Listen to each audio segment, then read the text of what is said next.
বঙ্গে বিজেপির কেন্দ্রীয় দল, তাদের সামনে ক্ষোভ উগরে দিলেন বিজেপির কর্মী সমর্থকরা। অভিযোগ, তাদের কথা শোনেননি বিজেপির কেন্দ্রীয় নেতারা চলে যেতেই দক্ষিণ 24 পরগনার আমতলায় বিজেপির অফিসের বাইরে তুমুল বিক্ষোভ। দেখুন। নামুন স্যার এখানে। আরে আমরা আক্রান্ত, কেন নামবেন না এখানে? আসুন, আপনি আসুন। হ্যাঁ, এখানে আক্রান্ত জেলা সভাপতি আমাদের কোনো খোঁজ নেয়নি, মন্ডল কোনো খোঁজ নেয়নি। আসুন স্যার, আপনি আসুন স্যার, আসতেই হবে। আপনি 2 মিনিটের জন্য আসুন। ডায়মন্ড হারবার লোকসভা আসনের বিষ্ণুপুর। অভিযোগ, লোকসভা ভোটের পর এখানে বিজেপি কর্মীদের কেউ আক্রান্ত, কেউ ঘর ছাড়া। সেই সব কর্মীদের কথা শুনতে মঙ্গলবার বিষ্ণুপুরের আমতলায় যায় বিজেপির 4 সদস্যের কেন্দ্রীয় দল। ছিলেন অগ্নিমিত্রা পলও। কিন্তু অভিযোগ, বিজেপির আক্রান্ত কর্মী সমর্থকদের কথা শোনাই হয়নি।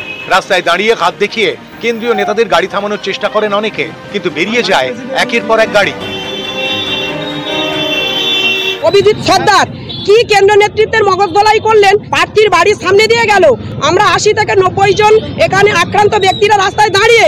তো অগ্নিমিত্রাদিকে আমি ধিক্কার জানাই, একজন মহিলা হয়ে উনি যে আমাদের দুঃখটা বুঝলো না। অনেকগুলো কর্মসূচি রয়েছে, সন্দেশখালী যাওয়ার আছে, বাসন্তী যাওয়ার আছে, রাত্রে ওনাদের ফ্লাইট আছে, সময় হাতে অত্যন্ত কম। সেই কারণেই একটা জায়গাতেই জমায়েত করা হয়েছিল। কোথাও হয়তো একটা মিসআন্ডারস্ট্যান্ডিং হয়েছে, ভুল বোঝাবুঝি হয়েছে। কোন নেতার গাড়ি দাঁড়ায়নি, থামে শুধু বিজেপির কেন্দ্রীয় দলের অন্যতম সদস্য বিপ্লব দেবের গাড়ি। তবে তিনি গাড়ি থেকে নামেননি, গাড়ির দরজা একটু ফাঁক করে খানিকক্ষণ কথা বলেন। সেই সময়ই ডায়মন্ড হারবারের বিজেপির সভাপতি অভিজিৎ সর্দারের বিরুদ্ধে ক্ষোভ উগড়ে দেন বিজেপি কর্মীদেরই একাংশ। আমার নাম অনিমা মান্না, আমাকে মিসইউজ করা হয়েছে। আমি অনিমা মান্না, সাতগাছিয়া 3 নম্বর মন্ডলের প্রেসিডেন্ট ছিলাম। তো এই অযোগ্য জেলা সভাপতি আমাকে বসিয়ে রেখেছেন। আপনি আসুন স্যার 2 মিনিটের জন্য। আপনি এখানে পরিস্থিতিটা দেখুন। আপনাকে আসতেই হবে স্যার, কোনো মতে গাড়ি ছাড়া যাবে না। আমতলায় বিজেপি অফিসে যায় কেন্দ্রীয় দল। অভিযোগ, এখানে যারা আক্রান্ত তাদের ঢুকতেই দেওয়া হয়নি। কয়েকজনকে আক্রান্ত সাজিয়ে কেন্দ্রীয় দলের সামনে নিয়ে যাওয়া হয়। এ নিয়েও উত্তেজনা ছড়ায়। কেন্দ্রীয় দল বেরিয়ে যেতেই শুরু হয় বিক্ষোভ।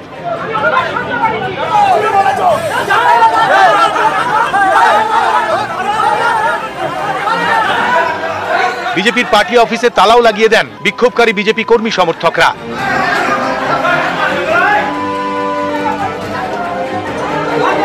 পরে এই তালা ভাঙা হয়। কেন্দ্রীয় নেতৃত্বকে মিসগাইড করা হচ্ছে, ভুল বোঝানো হচ্ছে। আজকে যারা অরিজিনাল ভিকটিম তাদের কাছে এই কেন্দ্রীয় টিম এলো না। বর্তমান জেলা সভাপতি আর্টিফিশিয়ালি একটা মানুষজনকে এনে দেখালো এরা ভিকটিম, এরা বাড়ি ছাড়া। কথা বললেন না, নামলেন না, গাড়ি থেকে চলে গেলেন। বিক্ষোভ হয়েছে, ঘর ছাড়াদের কথা শুনতে দেওয়া হয়নি। বিজেপি কর্মীদের মারধর করেছে ওখানে। শুনেছি আমি, যারা আমাকে বলেছে আমি শুনেছি। তো সব জায়গায় তো শোনা সম্ভব নয়, শুনেছি। সন্ত্রাস হয়েছে সর্বস্তরে, তো সেখানে সব জায়গায় তো প্রতিনিধি দলের পক্ষে যাওয়া সম্ভব নয়। স্বাভাবিকভাবে অন্য জায়গার মানুষের মনে হতেই পারে আমার জায়গায় কেন এলো না। এটাকে বিক্ষোভ বলা যায় না। এটা নিজের দলের লোকেরাই তারাই বলেছেন যে কারা এটা বানালো, কেন আমাদের কাছে এলেন না, আমাদের ওখানে আরো ভয়াবহ হয়েছে। এটা হতেই পারে। দক্ষিণ 24 পরগনা থেকে অর্পণ মণ্ডল, নিউজ 18 বাংলা। অর্থাৎ প্রকৃত আক্রান্তদের প্রবেশই করতে দেওয়া হয়নি, উপরন্তু আক্রান্তদের সাজানো হয়েছে। তাই নিয়ে শুরু হয়েছে বিক্ষোভ। আর সেই বিক্ষোভের ঘটনায় কড়া বিজেপি। ডায়মন্ড হারবারের বিজেপি প্রার্থী অভিজিৎ দাসকে শো কজ করা হয়েছে। প্রতিনিধি অর্পণ এই মুহূর্তে আমাদের সঙ্গে রয়েছেন। অর্পণ, তোমার থেকে একটু জানার চেষ্টা করবো। আমরা দেখেছি গতকাল দফায় দফায় বিক্ষোভ হয় বিজেপির অফিসে, অভিজিৎ দাসকে শো কজ করা হয়েছে। মূলত অভিজিৎ দাসকে ঘিরে কোন কোন অভিযোগ সামনে উঠে আসছে?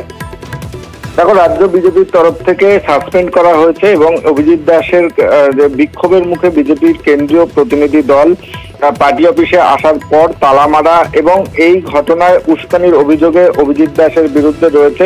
এবং এই অভিযোগেই অভিজিৎ দাস অথবা ববি, ডায়মন্ড হারবার লোকসভা কেন্দ্রের যিনি প্রার্থী, তাকে সাসপেন্ড করা হয়েছে। এবং অভিজিৎ দাসের সঙ্গে আমরা যোগাযোগ করেছিলাম। তিনি জানান যে এই ঘটনার সঙ্গে এখনো পর্যন্ত তার কাছে এই ঘটনার কোনো রকম অফিসিয়ালি কোনো ডকুমেন্ট তার কাছে গিয়ে পৌঁছায়নি, শোকজ লেটার তিনি এখনো পাননি, পেলে তার জবাব দেবেন।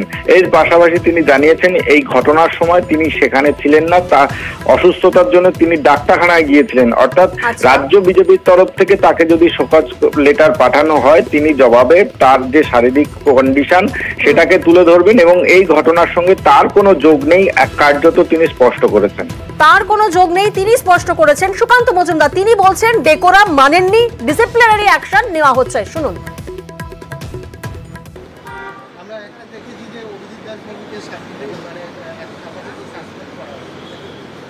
হ্যাঁ, একদম ঠিক। পার্টির নির্দিষ্ট যে ডেকোরাম সেটা মানার না জন্য, ডিসিপ্লিন না মানার জন্য এটা করা। গতকাল দিল্লি বিজেপির টিম ও আমতলায় অশান্তি নিয়ে অভিজিৎ দাস তিনি কি জানিয়েছিলেন শুনবো একবার।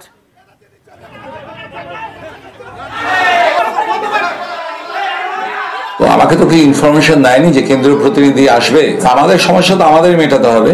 এবার কেন্দ্রীয় প্রতিনিধি দলের হাতে হয়তো সময় ছিল না, ওই জন্য ওরা চলে গেছেন, সেটা তারাই বুঝবেন। আমার কাছে ইনফরমেশন থাকলে আমি নিশ্চয়ই জিজ্ঞেস করতাম, আমাকে কেউ ফোনও করেনি।